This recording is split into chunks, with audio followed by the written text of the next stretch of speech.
All of us have been children once upon a time.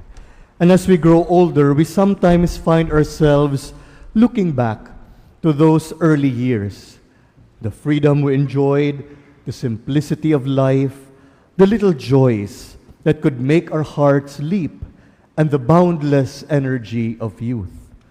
And whenever we see children and young people today, we cannot help but remember our own experiences and the journey we took during those stages of life. And because we have been there, we can understand them.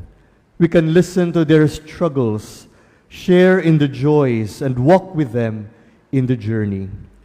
And this is the gift of remembering where we came from. It opens our hearts to empathy. In today's gospel, the disciples asked Jesus, "Who is the greatest in the kingdom of heaven?" Jesus answers not with a list of accomplishments, but by calling a child into their midst and said, "Unless you turn and become like children, you will not enter the kingdom of heaven. Whoever humbles himself like this child is the greatest in the kingdom of heaven." Our Lord Jesus is not telling us to be childish, but to be childlike. But who are these childlike people in the eyes of God? First, the childlike are those who are in great need. The poor, the sick, the innocent, the voiceless. They are vulnerable and depend on the care of others. Jesus tells us that if we welcome them, if we serve them and care for them, it is as if we are welcoming and serving Him.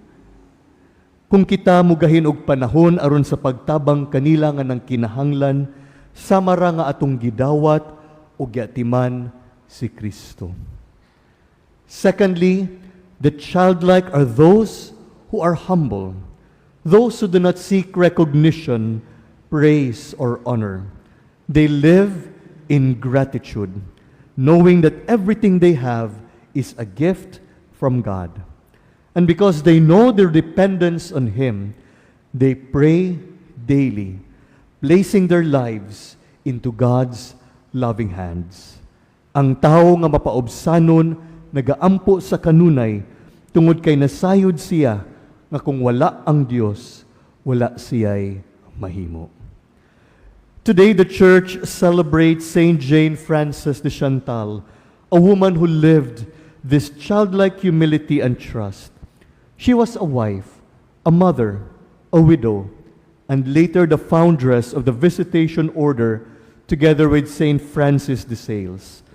After her husband's tragic death, she placed her complete trust in God, caring for her children with love and managing her household with faith.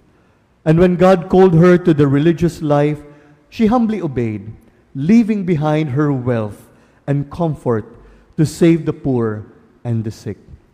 She once said, "Hold your eyes on God and leave the doing to Him. That is all the doing you have to worry about." Like a child, Saint Jane Frances de Chantal trusted God completely, even when her life was marked by loss and hardship. Her gentleness, patience, and service to the most vulnerable became the hallmark of her holiness. Brothers and sisters, who is the greatest in the kingdom of heaven? It is not reserved for the proud, the self-sufficient, or the powerful, but it is for those who come before God with open hands and trusting hearts, just like a child running to a loving parent. Through the intercession of Saint Jane Frances de Chantal, may we recover and live the beauty of being childlike, humble, trusting, and full of faith.